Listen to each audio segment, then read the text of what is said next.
What is going on, everyone? AP over here at Rumpier Sports, bringing to you once again. We got the lineup builder show that we do with our partner Sabersim. We got two new faces today, though. We got Glock, we got Rubio. Glock, no offense, I love you. You're my guy. Rubio, we got to bring you in. You've been on an absolute heater, Showdown streets, main slates, everything. How are you doing, my man? How do you feel about tonight's Millie Maker slate? Man, it feels good to be seeing the board pretty clear across a ton of sports. I fell on my face in Game 7. They made it right back in NASCAR. It was kind of fun, but hopefully I'm not falling on my face in Game 1. I feel confident. Like I'm already looking at Teslas I'm going to buy after this game, looking at the nice piece of property in the Northern Kentucky area, what I'm going to buy. Because $1 million get you a lot of land in Kentucky, and that's what I plan on doing. I'm solo shipping the Millie tonight. I'm feeling good. If I don't solo ship it, I want 3 RPS logos with me because I got a good feeling on it. I think the Heat are going to get trounced. I can't wait to get into it, AP, but should be a ton of fun. I mean, you're going the Tesla route. I mean, if you pull up the news like every other day, they say we're going to go into a recession and all this bullshit. I mean, Rubio, I kind of had you as a let's go and invest in a diversified ETF portfolio, stocks, bonds, and all of that, certificates of deposit. That's not where you're going. You're going full on Tesla. Just going to split it. Yeah, the Roadster. I'm getting the 0 to 60 in 1.9 seconds, and then I'll buy some Ethereum and get some Bitcoin. That way. Screw the bonds. The market's going to crash. We're all going to die. But I'll have my NFTs and my Bitcoin. Rubio, are you sure there's charging stations over where you live? Because I've been over there, bro. Coffee shop like a minute away. I live in like a nice little neighborhood. Coffee shop a minute away. They just put in a charging station for one parking spot. It's elite move. That's funny. No one but us probably understood that joke because you do not you're not a stock guy at all. you're more of the niche type stuff, which is awesome. All of that stuff is awesome. Glock, let's bring you in, my man. We got an awesome series. How you feel? How are you doing today, and how are you feeling about the series tonight? Doing good. Feel honored to be on this show. Obviously, yesterday, kind of a backstory of how us three got together to do this show. AP messaged me and was like, "Hey, you want to do the Sabersim show?" And I was like, "Yeah, of course. Why not? We got a Millie up top. Gotta bring out the big guns." And then, just full disclosure, I was like, "AP, what is Rubio doing at this time? I mean, the dude's on a heater. He obviously does our Showdown playbook every single day, and has been for the entire playoffs, and will be doing it throughout this final. So obviously, sign up at Run Pure if you can and get that amazing content." But yeah, I was like, what's Rubio doing? Is he free? And let's run a 3-man booth and let's bring out the big guns. So yeah, excited to be on this show.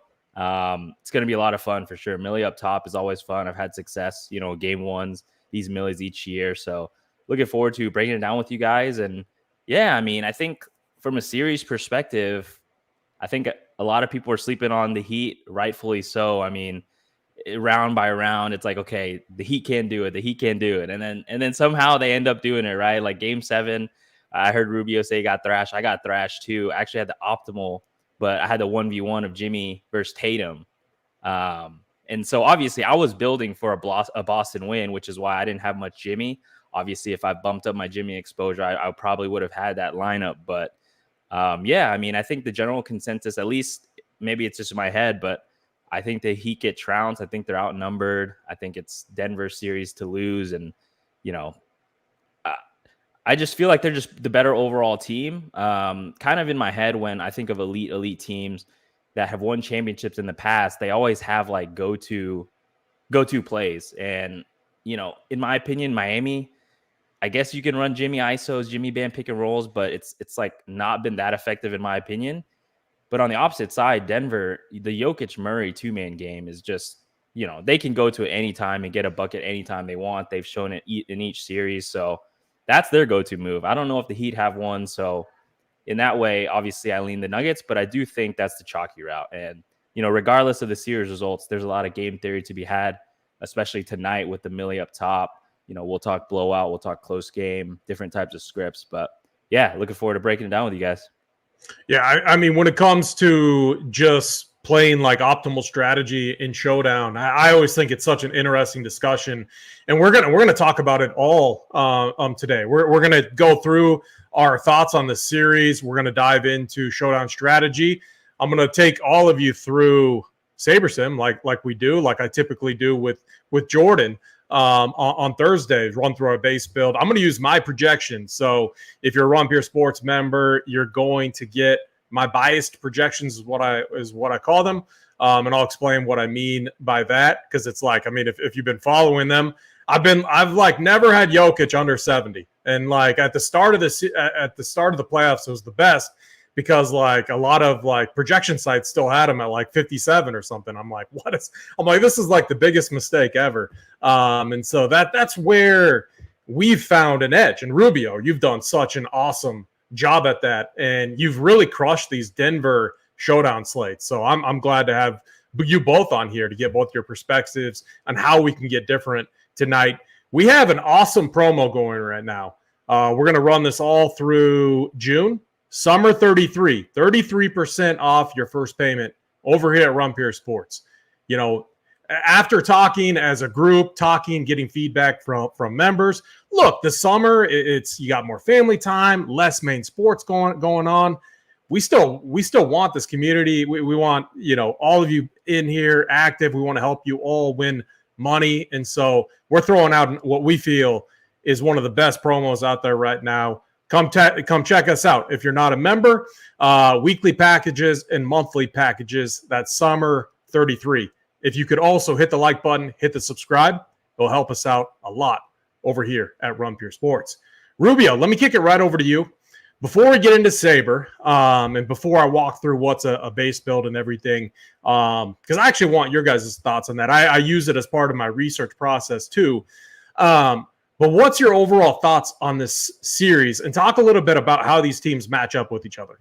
Yeah, I mean, I was on the Bucks to go to the finals when the Heat knocked them out. That was one of those things where it was an eye opener. But you start breaking down the games. I mean, Giannis missed basically two games in 3 quarters, right?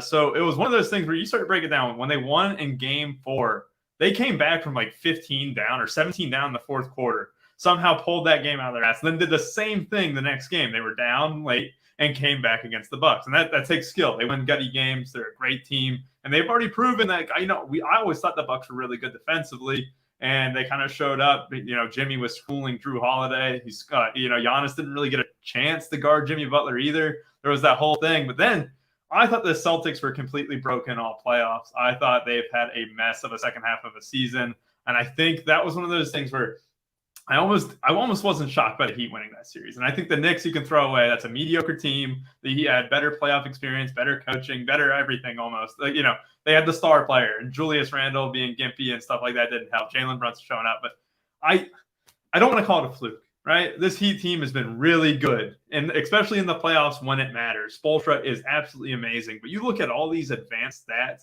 they're like points per like expected points per shot. You know, here I am getting my soccer bag almost like, you know, XG and stuff, but it is incredibly low. And then you look at the Denver Nuggets and their expected points per shot is incredibly high. You have it on 2 ends of the spectrum right here. And I think some of these games can get really ugly. And I think the Heat, if they win 1 or 2, you know, they would probably be close, gritty games. I know the Nuggets kind of play down to their competition at times, but this team is really, really good, especially on offense.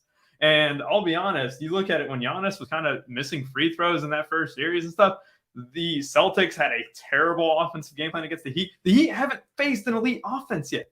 And the Nuggets are going to be able to score at will. And if these jump shots aren't falling for the Heat, we can get some super lopsided games. And that's what I'm banking on tonight. You don't win a milli by a close game with a chalk build that everyone has. No, you win a milli by leaving 2,600, by leaving 3K, playing Duncan Robinson over Caleb Martin. And we have a chance to do that tonight. I'm going to commit to it. I think a third of my teams are now focused entirely on the Heat getting blown out. And I might even increase that number just because, this is a good chance for us. I truly think this Nuggets team has took it up another level. I think Aaron Gordon really, really matches up well with Jimmy Butler. I think this is Jimmy Butler's toughest matchup by far. And really, it just comes down to, can these role players continue making these threes? Can Caleb Martin continue to shoot at like an unreal clip from downtown and from the field? Can Gabe Vincent turn into Steph Curry? I mean, so many things have gone right for the Heat. I'm happy for them, but I'm all over the Nuggets. I even think a sweep is possible, and I'm building blowouts. I'm going to build blowouts every game this series. I think it's going to be an awesome time, and hopefully we get that milli up top. I feel really good about the slate. It should be fun. Yeah, really excellent breakdown there. And before I give kind of my thoughts on the matchup, we got a really nice agenda for all of you today. After this show at the top of the hour, we got the rundown, the bet show with Spread, Tyler, and that crew. Make sure you tune into that. Another chance. If you're not a member, again, go use this promo, get a weekly pass. That'll give you access to the premium show that our guys, Big T and JSU, two of the best, if not the best, Showdown. I mean, Rubio, to be honest, you got to be up there too. But two of the best Showdown players in the world. That's going to be that show is going to be premium, I believe, all series long. We want to run this show, the Saber Show, to highlight what we're doing with the Sims and everything like that. Free, I believe, for every single game in this series. And again, that might only be 4 games because Rubio, matchup wise. It's really tough. And the X factor for me, when I look at what the Nuggets are going to do, I mean, if you just think back to the Suns series, we all like got on, the Suns because it was like Devin Booker, KD, that grouping, that pairing a little bit overrated. Like they were like our boy Snyder. I mean, Snyder, come on. You were talking about KD, not a top 20 player in the world. I mean, the Suns so far have given the Nuggets the best run, in my opinion. Stole 2 games and played them pretty tight, except for that last game when they got blown out. Glock, your Mavs did that to them last season too. That's just how the Suns are, and that's what we know them for. But I think the X factor defensively for the Nuggets, and again, I think this is like the worst possible matchup for the Heat. Everyone's saying that. I get it, but Aaron Gordon has been so good defensively. He was awesome on KD. He was awesome on LeBron. Now he gets Jimmy. I mean, he's rested. So like, I'm not as like when it comes to defense, I'm not worried about the time off that the Nuggets had. Offensively, yeah, maybe they're a little rusty. I'm still not buying it because you got Nikola Jokic, 2-time MVP, most likely going to be Finals MVP after the series. Sorry, Miami Heat fan, that's just what I think. You got Jokic, who knows how to just do it all. Even if his teammates are struggling scoring, he's going to score. If Miami, if Spoelstra, I mean, one thing that he loves to do is run a zone. You see it all the time. The announcers love talking about it too. This is going to be tough. I mean, this team is so good, and a lot of that comes down to Jokic being able to facilitate offensively, or like we saw against Phoenix, score. I mean, he put the team on his back, and he did it. I think the combination of you got Jamal Murray, you got Aaron Gordon, you got Nikola Jokic, and then you just, from a pure size standpoint, MPJ has been really impressive in my opinion. He's been a guy that's just gotten kind of hammered for a while now. And a lot of that, rightfully so. Like some of the most frustrating MPJ plays that I can see, it's like, you're in a fast break offense, and he just chucks up like a random 3-point jumper when you could have gotten an easy 2. I mean, he makes some bonehead mistakes, but he's been playing really well in this playoff series. So I got the Nuggets winning. I got them winning in 5. I do think Spoelstra, just such a good coach, he's going to find a way to steal 1 win. This first game, though, I mean, it's interesting. And Glock, let me throw it right back to you. What are your thoughts about game 1? Do you think the Nuggets having all this time off, how does that impact them? And then what about the Heat going to altitude, coming off a day or so rest, and just playing a 7-game series, having to win in Boston? What do you see? How do you see this first game playing out? Yeah, I mean, I think it's going to play out similarly how Rubio is going to script it, and I think I'm going to script it very similarly, where I just think Miami's outmatched, like from all facets of the game. Like you said, AP, obviously you can't doubt Himmy bucket sometimes. He'll turn it up and steal a game. But if you remember in that Boston series, like Miami's most effective defense was that zone defense. Like towards the end of the series, that's where they were making their bread and butter. Jason Tatum couldn't hit a shot, a 3 specifically. Jaylen Brown couldn't hit anything. Their whole team couldn't shoot threes. And basically that series it came down to whoever shot the 3 better that day. And, in game 7, Boston couldn't hit anything and Miami hit everything, especially from 3. And so, I don't know if Miami can lean into that zone defense, because Denver has been one of the best shooting threes in the 3-point shooting teams in the playoffs. And they're good against the zone because Jokic can just find dudes from anywhere. You can just put them at the top of the key of that zone, and you're going to have slashers coming from the left and right. MPJ, Aaron Gordon. I mean, MPJ is like one of the best three-point shooters, I think, in the league for sure. Like, it feels like every shot this playoffs, especially a three, like he's made it, especially wide open. He's just a lockdown three guy, maybe a little without the D, but he could definitely knock the three down. But yeah, I think this game, even though with Denver's all of its time off, like I really do think you can script a blowout really easily here. Like just running vanilla, builds, which I see that we're going to go over. I do see, especially with my numbers, like a lot of like 2 or 3 Miami Heat builds. And instantly by that, if like you just force 5-1s, like with your one guy being like a Duncan Robinson, who we've seen is blowout proof time and time again. Like he'll play even if they're ahead into the fourth, and he'll play even if they're down 30 into the fourth.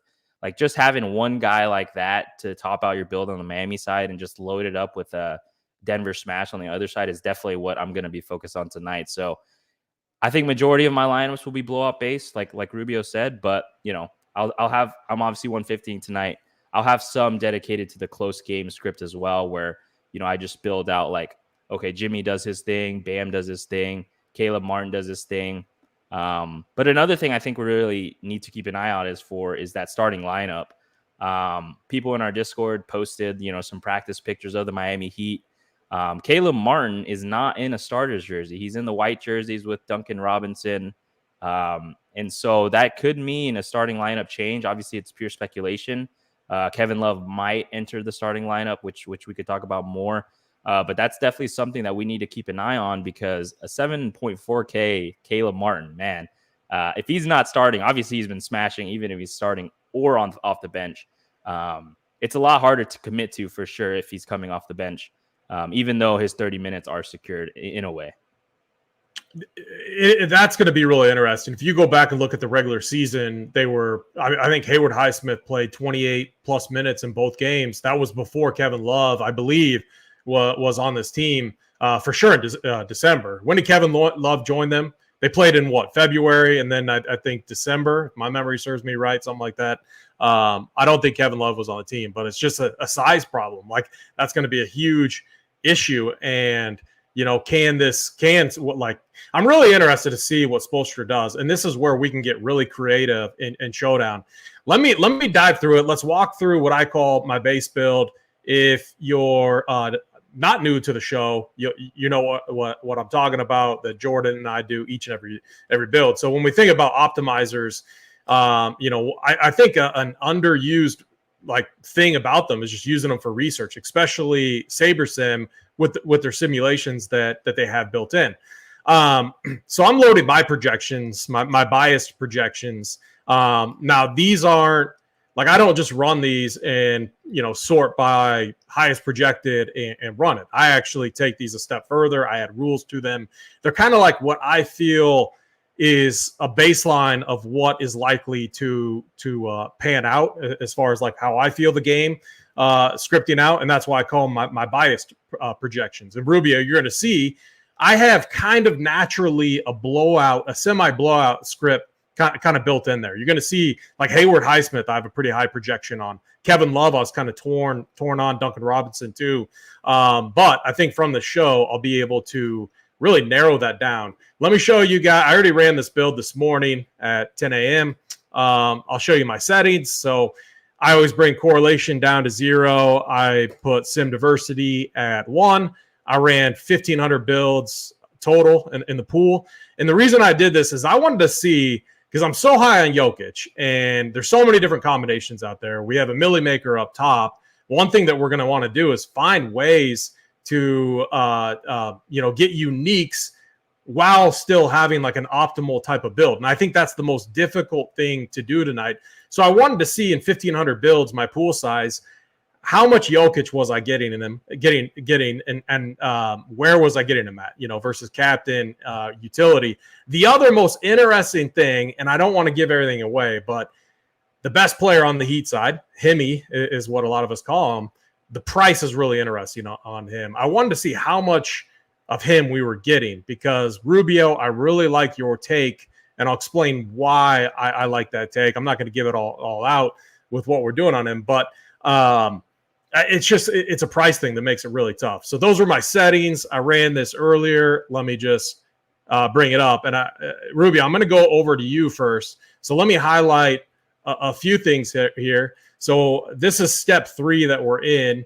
I'm running 150 builds. I sorted by projected score. They have all these different options that you can use.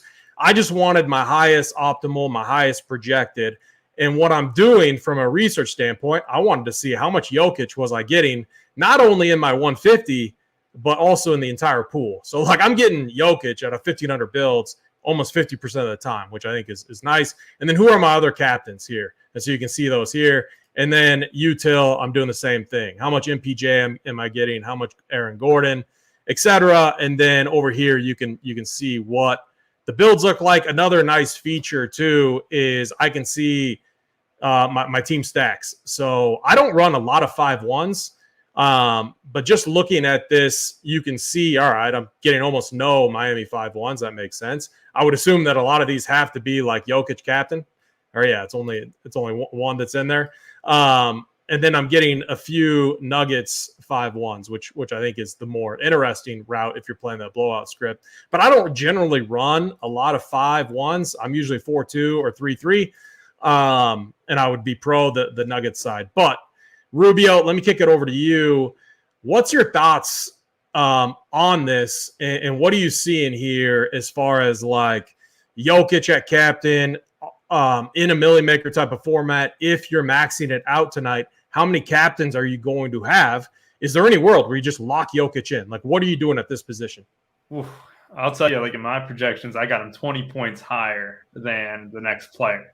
And he hits about 84% of my teams at captain. So it just shows you, no matter how much you project him and stuff. I mean, there's a chance where if this blows out, Jamal Murray's got 45 in the third, at the end of the third quarter in terms of like, fantasy points, and Jokic only has 53. Like Jamal Murray is my second favorite captain tonight. And I am jamming the Nuggets studs. I mean, they're just, I think Jokic is just someone who, it's a walking 60, walking 70 piece, even like you have in your projections there too. And Jamal has been absolutely on fire. Like I got Jamal outperforming Jimmy Butler straight up. And, that's where that's where it kind of gets interesting, when I'm leaving, salary, it's really hard to be like projecting Murray straight up over Jokic in terms of like just leaving salary that way. So it is one of those things where it's not great, but I do like the fact that, the slate sets up to where Jokic captain is going to hit almost all these teams. I think he comes in at like 45 or 50% captain. And then it becomes like a really fun thing to kind of track outside of that. But yeah, I'm really curious on Jimmy Butler's ownership as well. And that's another thing here. When you go to utility and just captain in general, how many people are going to have Jimmy Butler tonight? I see multiple projection sites kind of at 35, 40%. And like, if you're jamming Jokic at captain, like how do you get Jimmy Butler too? So that's where it becomes a really nice puzzle piece tonight, but I'm all over Jokic captain for sure. Yeah, you bring up a really good point. So one of the reasons why I run 1,500 in doing this is I want to sit like Jimmy Butler. The price tag is really high, and he's going to need a big boy score to be optimal. And that's something that you highlighted very well in the playbook. At his projection, which I believe I was in line or maybe slightly over Saber or RPS, but I'm only getting him, 5% in my pool and in the entire pool, Jimmy Butler captain. So he's just not hitting at a high rate.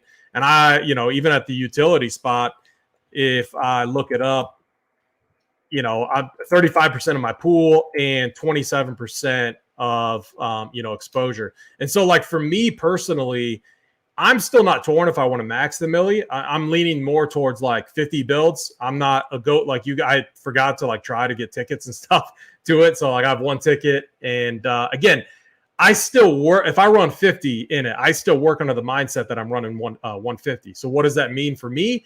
That means like I'm really just tempted to run 50 builds, Jokic captain, like all 50 Jokic captain, and then trying to match what I would do if I was actually 150 in it. Glock, same question over to you. What are you seeing here off kind of my base builds and then running it, highest projected? Are you surprised by any of this? Like, how do you interpret this?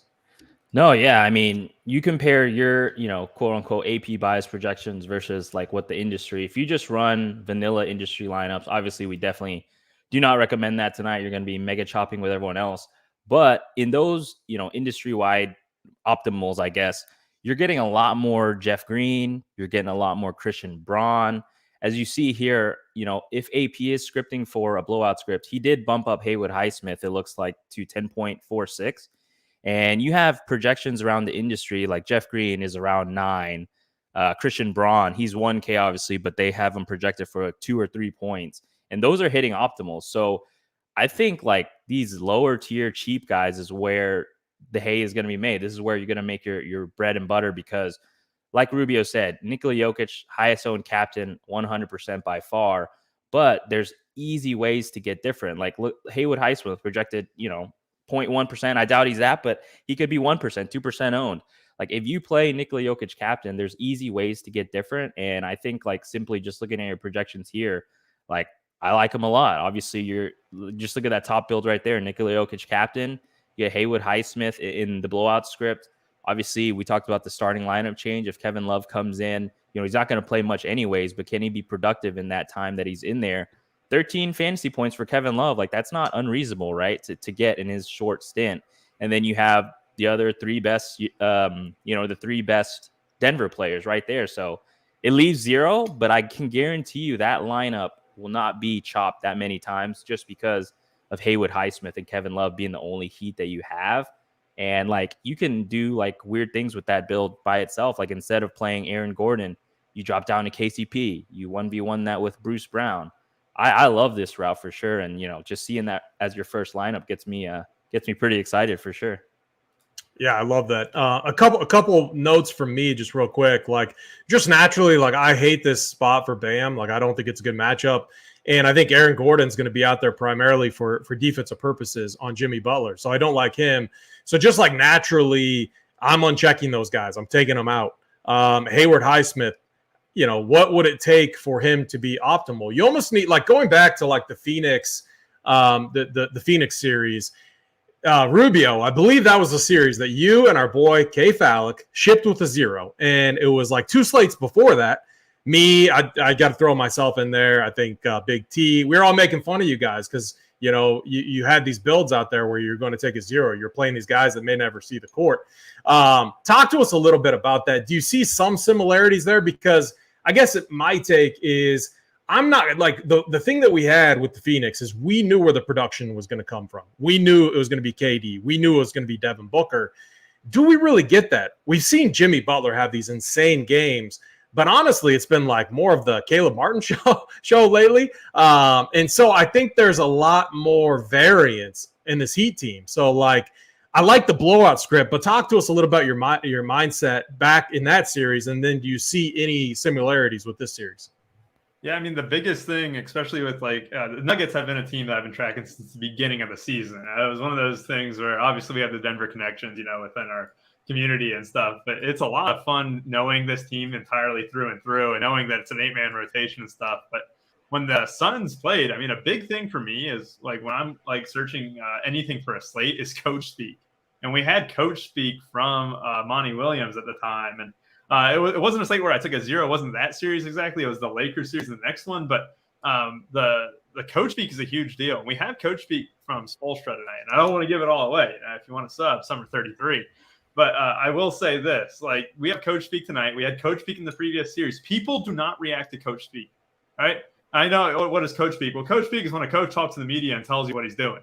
And we know coaches can be liars. I play preseason. I play summer league. I know coaches can be deceptive, but I trust these coaches, right? And it gives me an edge up on the field. And if people see a guy was out of the rotation for games 5, 6, and 7, and all of a sudden now he's back in the rotation, but he's coming off the bench in game 1, to me, that's a ton of edge. And I don't project like these guys entirely high. Like when we shipped the, the Lakers Nuggets series, I was projecting these guys at like 0.1, and they're hitting my top tier build. So one thing that I do different from UAP is that when I'm building my original teams, I don't do the GPP mode. I actually just run it cash, and I have it build. I do that too. For NBA, for NBA, I do the same thing. Yeah, but keep going. I'll explain like why I do that, but you keep going. Yeah, and like I'll have it build like, hey, my 100 best teams, period, right? Because I think our minutes projections, like that's another thing that we do with Coach Speak, everything like that. Oh man, we need more Aaron Gordon at the 4. We might go away from Jeff Green or stuff like that. Just making up stuff in the spot. But these minutes projections, if I feel like I got them head on the nail, or what do they call it, hammer on the nail or whatever, like I trust those projections completely, and it'll build it out. And like these 1K guys were hitting completely. Like, it wasn't just like, oh, man, I have 5% Tristan Thompson. No, it was like, hey, you have 50% Tristan Thompson, and those 2 other 1K dudes you got, they're 25%. So that tells me, hey, you need 1K guys in this team because they can get 0 and it can ship. And if they see the court, like that was the big thing with Kevin, with KFAT, like he was incredibly close to not only banking the chop that we had, he had 7 different 1K guys in his lineup, and they saw the floor. A couple of them saw the floor. If one of them gets a stat, he goes from 2K to probably 20K on a shipper. So this isn't exactly the slate for it, as we know, because we got multiple guys who are going to see rotation minutes. Christian Brown, we got Cody Zeller, and even Haywood Highsmith could see the rotation here. But when it kind of gets like, where the tough get going, or, whatever it's called, that saying is, but, the Heat trim down that rotation, or like, let's say the Nuggets trim Christian Brown out of the rotation like they did in games, 3 and 4, basically, against the Lakers. Like, you can take some stands, and Cody Zeller is just really hard to get by tonight. That's one of those things for 1.2K. But you got him and Haywood Highsmith probably competing for those backup 5 minutes that you can kind of game theory up, group them, maybe split them as well. I think that was a rule tonight that I was talking to you guys before we came on. Like, I like Haywood Highsmith. I also like Cody Zeller. I like Haywood Highsmith more for blowout. I like Zeller more for the duration of the game. I think you would do a max of 2 between Bam, Zeller, and Highsmith, because I can see a path where 2 of them are optimal, but I can't see a path where 3 of them are optimal. But it should be like, it's a very fun jigsaw puzzle tonight, and I'm absolutely looking forward to this. Like, I don't want to give it all away. Summer 33, I did the playbook. I give it all the way there, but it should be an absolute blast. Well, one thing, AP, before you get going, go ahead. I just want to touch on Rubio. So, like, right now, Christian Braun, 1K, he's projected for 30 to 35% ownership. Jeff Green, 2.2K, 35 to 40% ownership. These are the chalky cheapies of the night. Like Rubio just said, Coach Speak, Cody Zeller, Spose, has been on the record saying that he may get some rotation minutes. 1.2K, I'm seeing like under 10% owned Cody Zeller. Like, that is just an easy way to get unique with, like we said, your Nikola Jokic captain teams, right? And, one thing that Rubio said that, hit it on the head and I kind of touched on it in my year in review article. If you haven't checked that out already. But it's trust the numbers, right? And when you can project these guys like Christian Brown, he's only projected for 3 right now, and he's hitting like 30% of your builds. So obviously, if you take a guy like Cody Zeller, who's, historically been, decent fantasy point per minute when he's out there, if you take his projection from whatever it is, right now it's a 2, and you bump it to a 4, you're going to get more Cody Zeller than Christian Brown in your lineups. And that's automatically going to get you leverage on the field just because, one, he's lower owned and less people are clicking him. And they're just going to go with the certainty that Christian Brown's going to get his rotation. So yeah, like I said, trust the numbers. And like, if you can change a player's projection to something that you may not even think that's like a high projection and he's still hitting, like Rubio said, like you could project these guys 0.1 in the Lakers-Denver series and they would hit 50% of your build. That automatically tells you that you need to be playing these guys because the math is mathing, So that's I just wanted to touch on it again because I think it's huge when you mess with the numbers and because when you set the projection, that's the amount of fantasy points that you expect them to get when the game completes. And so when you're doing all those formulations, like, okay, I think Jokic can get 70. I think Jimmy can get 50. It's going to give you, it's a calculator, right? The optimizer is just a calculator. It's going to give you the most optimal lineup based on your numbers. So when you project these guys, Jeff Green for an 8, see what happens if you think he can get 15. Like he's obviously going to hit a ton more of your builds. Same with Cody Zeller, Haywood Highsmith, Duncan Robinson. These cheap guys, like I said, I think are going to be the key to the slate. And I just wanted to kind of reinforce Rubio there because I totally agree. Yeah, good stuff. And K Fallick, he's not giving it all away. I mean, we all know that 85, maybe 90% plus of the industry, they load their projections, they run the optimal, and that's what they play. So it's great information, Glock. I appreciate you providing that. I want to touch on a couple things that I think is interesting, especially maybe if you're like a cash player. And again, like I don't know why you would play cash for showdowns, but some people like to do that. Or if you're just trying to find an optimal path, you can simply have the screen up like I had just here, and guys that I don't like Aaron Gordon. I think he's going to be out there for defense, but still his price is really low. So you have to think that he hits at a decent rate. I'm just going to, click him down and see, is he still going to be in one of those main builds? And it's just something that I analyze as I go. So you can see the differences in builds. And that's one thing that I really like about Sabersim. Now back to Rubio, what you were saying, and this is what you're talking about. So cash setting builds right here is you basically bring all that to zero. Having it on 1 is almost the same thing. It just speeds it up and it's a little bit faster. So that's typically what I do. So what are they? I hit style on the top left right there. Yeah, you can do it that way too. Yeah, that's the way I do it. Yeah, okay, cool. Sorry. But this is almost accomplishing the same thing. It's just going to be a lot faster. And it's what I typically do if we're doing a show and doing a screen share. Can't do a 750. Unless you're cheating and going that route. But it's a lot faster if you just put that at 1. So what's the difference here? What are the sliders? This is bringing in more variance, more randomness is what I call it, using their simulations. If you feel comfortable about game scripts and if you are making more manual adjustments in step 1, which we'll go back to, I think you do more of what Rubio said. You run more of a cash type settings build because you're making those adjustments, because you're confident in what the potential outcomes might be of that game. And with NBA, I think that's where one of our edges is at Rumpier Sports. We understand these rotations. We understand matchups and adjustments that these coaches can make.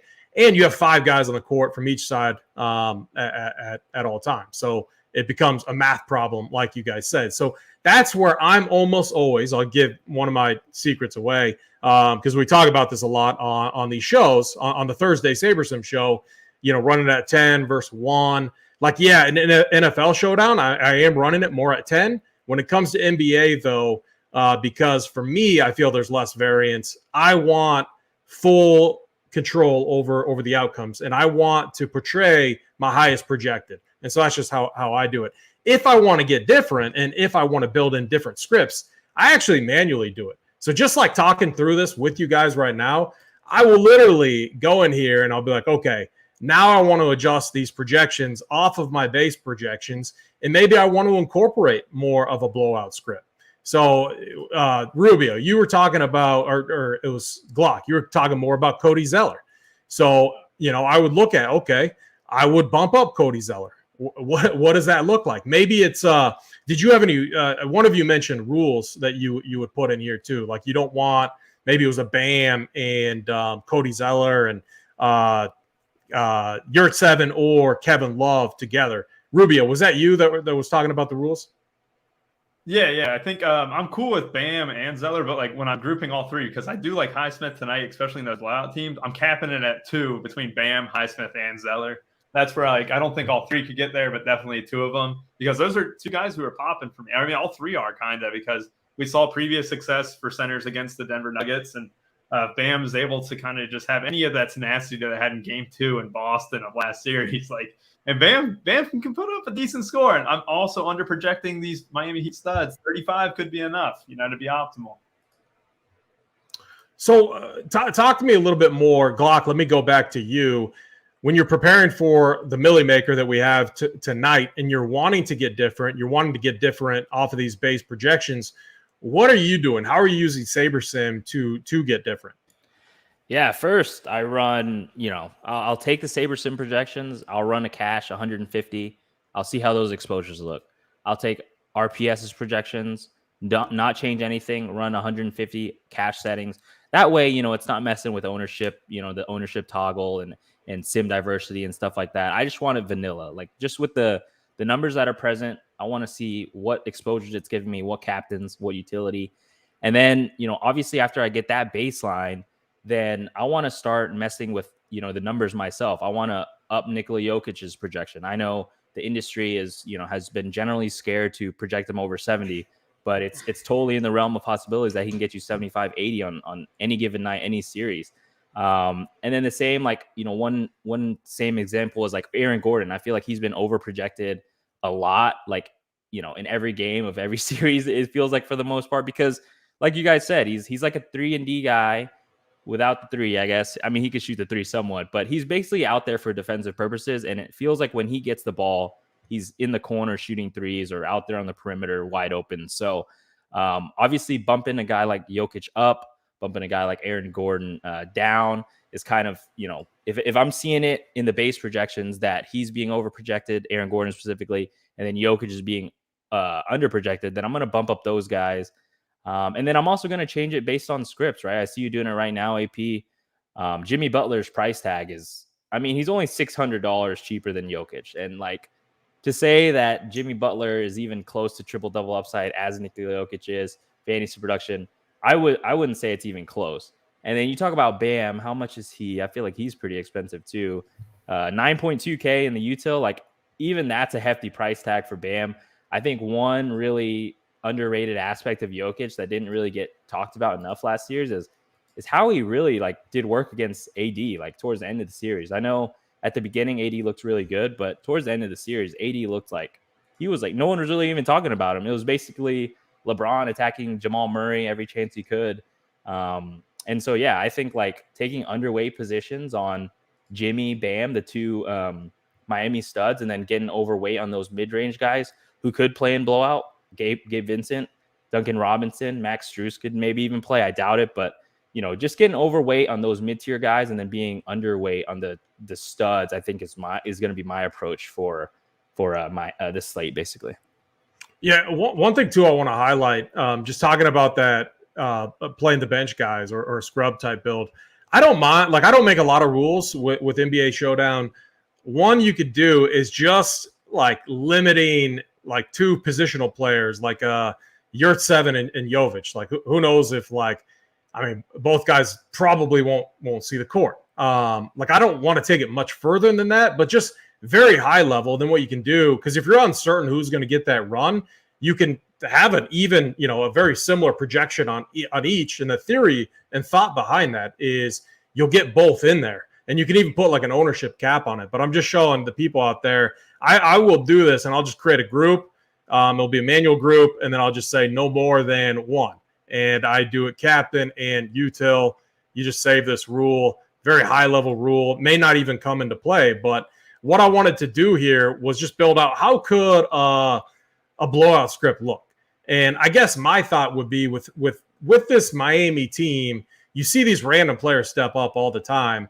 So I like the idea of bringing Jimmy down, bringing Bam down, maybe keeping Caleb Martin where he's at, Gabe Vincent, kind of around their baseline projection, and then bumping up the Kevin Loves, Highsmith, Duncan Robinson. Maybe you throw in a few other rules there.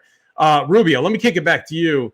One thing I guess that I kind of see in these spots is the team that's blowing them out. Maybe they tend to be a little bit more cautious. You'll see Miami, let's just say they're down by 30. They throw in the white flag. We could typically, it seems get maybe 2 to 3 more minutes from Denver just to make sure that they close the deal. And we've seen that with Malone lately. Malone's been running exactly right. Malone rotation. Yeah, he's rode Jokic and Murray and these guys until the 5th or 4th minute till the end. Multiple times he's done. Yeah, exactly. So we legit have a sample, and that's what I love about this Nuggets team. We legit have not only as Malone, giving them consistency. He's been there 9 or 10 or not 8 or 9 years or whatever. We know exactly what Malone's going to do. We've known the team that is losing by 30, tends to pull their starters first, and that's why I really like the Heat guys tonight. There's also a way thinner team as well. You look at the Heat, they got Jovic, Yurtseven. They're not going to throw out Haslam out there. They're not going to throw out Love probably out there for garbage time. And you know what they're going to do. And Kyle Lowry's also gotten garbage time the last two times the game is kind of blown out. And I know Gabe Vincent's ankle and stuff like that. So Lowry's the type of guy who I'm kind of bumping up in blowouts and bumping Gabe Vincent down. And this is one of those things too. I know people can talk all they want, man, why are we grouping Yurtseven or whatever? Here's the thing. A lot of these, we're trying to solo ship a Millie here, right? And one way we can do that is by trying to find a blowout here. And I know, I used to always think like, oh man, I'll never do those lines. Those look gross. But there's a good chance a gross lineup can absolutely ship you $1 million. It's all about game theory. And game theory is one of the most important things out there. And if we see like, Spo and them are down 27, you see Duncan Robinson stretching on the sideline. Duncan Robinson's about to go off in that fourth quarter. That dude turns into prime Kobe Bryant. I swear, like Duncan Robinson's taking all that usage too. I mean, he's a guy I love in blowouts too. And, in a close game, I don't want to just completely, associate us with the blowout, right? Like I'm still building some close games and those builds look, very, similar to the industry. And we know how that's going to be. It's probably going to be a chop. Right. It could be a very nice chop. I mean, it's still $1 million up top, probably 1.25 million in the end all be all. So, it's still a really good chop to get. But, I don't want to win 4K. I want to win $1 million. I already talked about the Tesla and the nice piece of land I'm looking at right now. I want to look at it tomorrow. I want to be like, hey, I'm going to kind of chill today. I'm going to sleep in till noon tomorrow. I want this $1 million. He's got that mind on that Tesla. What I'm doing is the blowout. I know the teams can look gross. I know that they're not going to look completely optimal. This is the way, we got to take stands. And, I'm going to have my fair share of chop teams, but I want to get as many uniques as possible tonight. And, that's one of the ways I'm doing it. I even have some Duncan Robinson captains because what if he gets 30? You can just get a little bit funky. I'm not going too overboard or anything like that, but it's a lot of fun.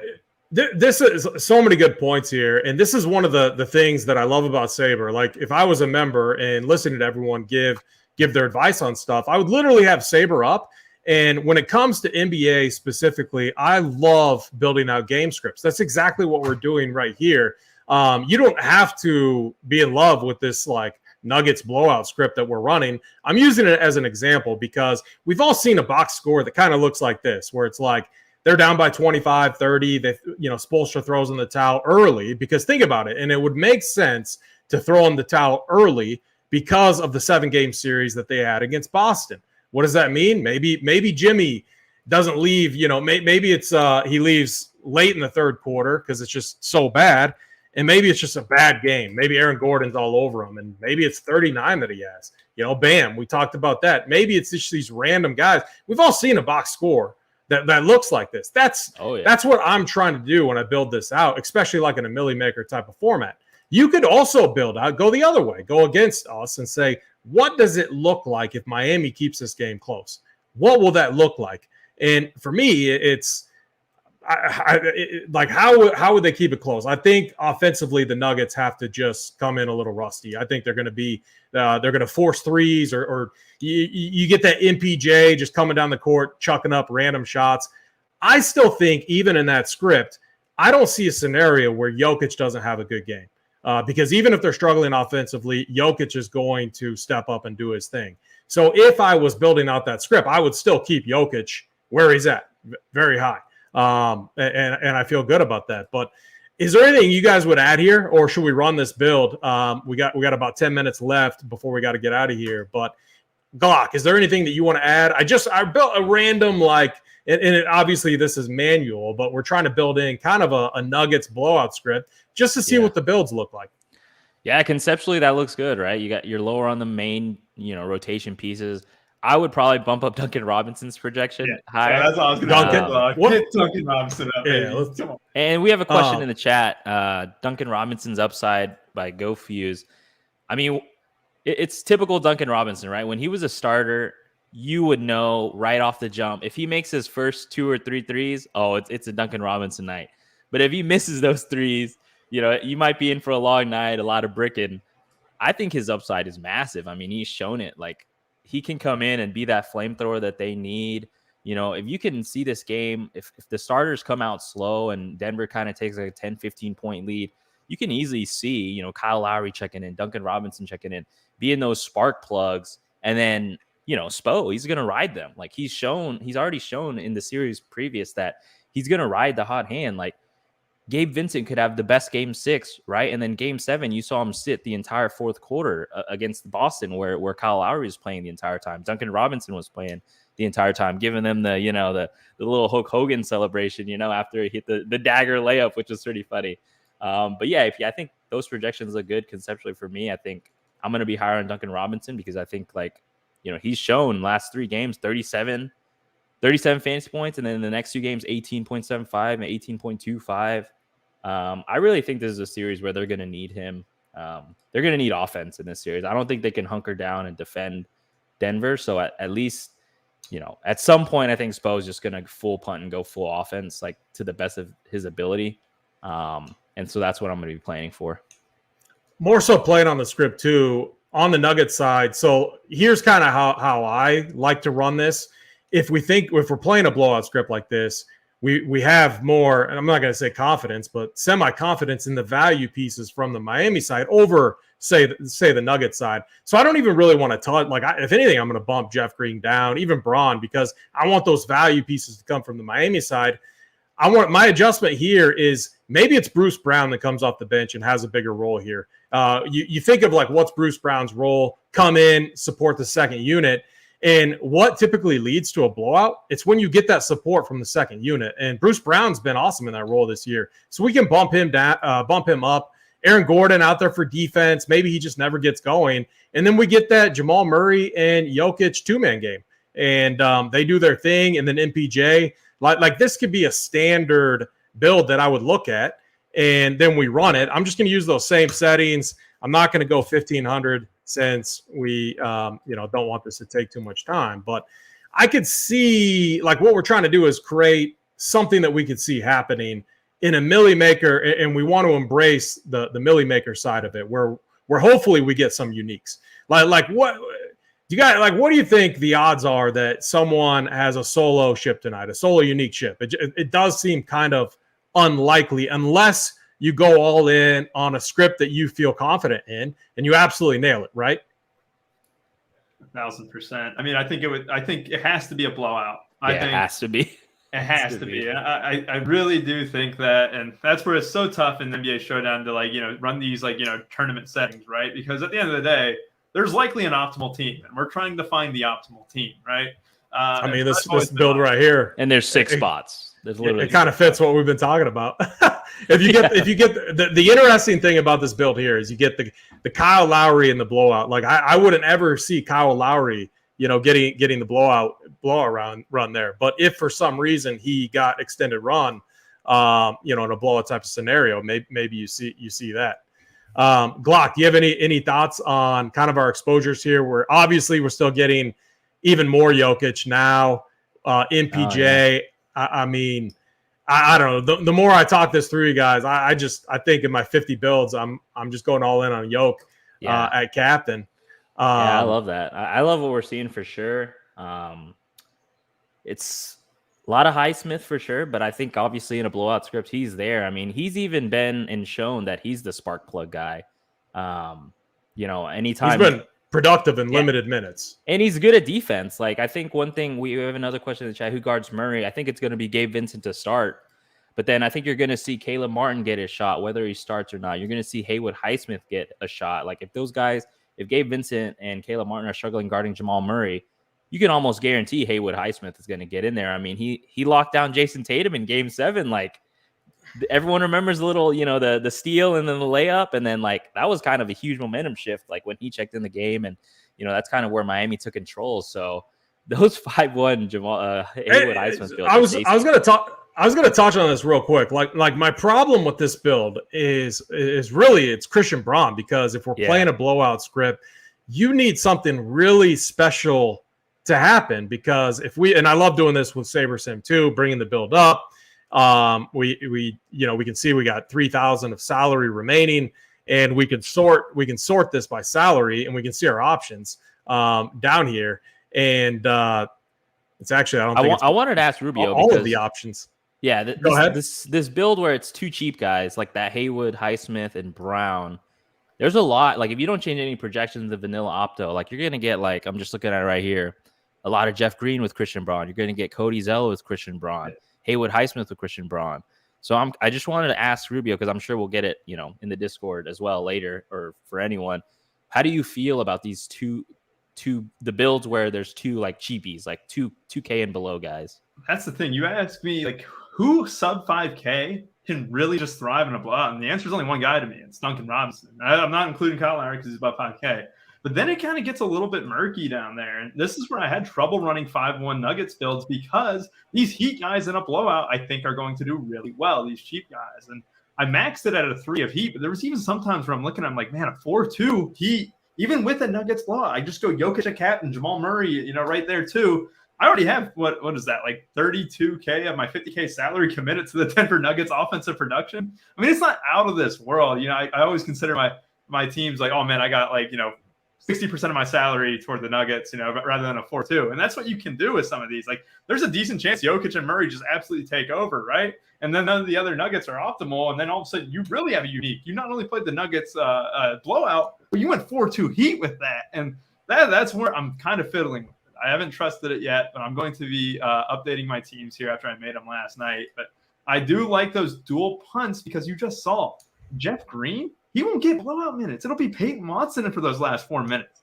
He's not going to get like a huge bump in a blowout. And it's intriguing to me because you just saw the options, AP, right when you pulled them up. It was Kevin Love maybe or Jeff Green. And then it kind of goes to Max Strus. And like I said, I only love Duncan Robinson in that range and in a blowout. And the other guys, you can mix and match, leave 3K salary, get risky tonight, and solo ship. But obviously risk tolerance. I don't want to encourage anyone to leave 3K salary in a main team or anything like that. But I'm going for the solo. We're getting the solo tonight. Let's do it. Yeah, I guess, thinking about it, I mean, Jokic has been so good. He did have that 45 piece against the Lakers. I think early foul trouble. He's just been so good in his game ones too. Like, he's such a smart player. I mean, game 1 against LA, 89 points. Game 1 against Phoenix, actually, he really struggled. Maybe he was trying to do a little bit too much, but he rebounded. But if it isn't Jokic, it's always been Jamal Murray. So if I were to deviate at all from a Jokic captain build, probably would be Jamal Murray. Can Caleb Barton beat me again? I don't know. I can't get myself to play any of these Heat guys at the captain spot. So let's wrap this up. Let's talk about Glock. I'm going to go to you. Can I go ahead? Yeah. Okay, since we've kind of just like fully talked about blowout, I think for me in a close game script, what I'm going to try to do with the projections, and we've seen it in the past where teams they just let Joker beat them. Like, just let him score, let him be the primary offensive player, but do not let anyone else go off. Do not let Jamal Murray go off. Do not let MPJ go off. Don't let Bruce Brown go off. So in those like projection sets, I'm going to bump up Jokic, obviously to a monster projection. And I'm going to keep everyone else on the Denver side down because that's how I think Miami could possibly win this game and keep it close, where they just follow that same strategy where they just try to let Jokic beat them and outscore them. Let him get 40 raw, as we like to say, but do not let him get 10, 15 assists. Maybe he'll get 40 raw and 20 rebounds, but do not let him get the others involved. And so in that script, you're going to get a lot of heavy Jokic, maybe Jokic captain and heavy Miami. Jim, maybe you could fit Jimmy in that way. I haven't messed with it, but kind of conceptually in my head, since we've talked about blowout mainly, I think in a close game script, that's what you can bank on. Yeah, I think that's a great point too, is that you can use game 4 against Phoenix. That was on May 7th. If you want to look at a box score, now how that game played out is kind of what Glock was saying. You kind of see a bunch of guys other than Murray kind of underwhelmed. Jokic went off for almost 100 DK. So it was more like 75, I guess.